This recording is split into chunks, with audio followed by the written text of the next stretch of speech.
अस्सलामुअलैकुम, आप देख रहे हैं होराइजन न्यूज़ एचडी। खबर शामिल करते हैं साहिवाल से। साहिवाल पुलिस मुकाबला 2 कस बैनुल इजलाई डकैत हलाक। मुरीद के जिला शेखपुरा के रहायशी मुलजमान वकील अली शान डोगर नामी को सुपारी लेकर कत्ल करने आए थे।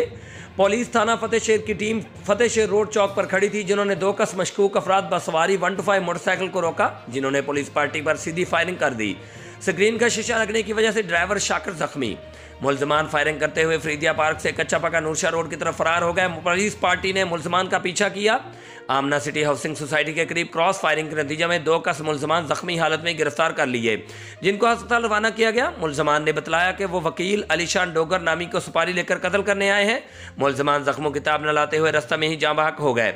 मुलजमान की शनाख्त फैज़ान वल्द अरशद कौम जट सकना मुरीद के ज़िला शेखपुरा, मुजीब आलम वल्द गरीब आलम कौम मुस्लिम शेख सकना मुरीद के ज़िला शेखपुरा से हुई। मुलजमान साबका रिकॉर्डी और डकैती की मुतअद्दिद वारदातों में मुलव्वस और दीगर अजला की पुलिस को मतलूब थे। Report Jahanzeb Chaudhry, divisional bureau chief, Sahiwal, horizon news HD, Pakistan.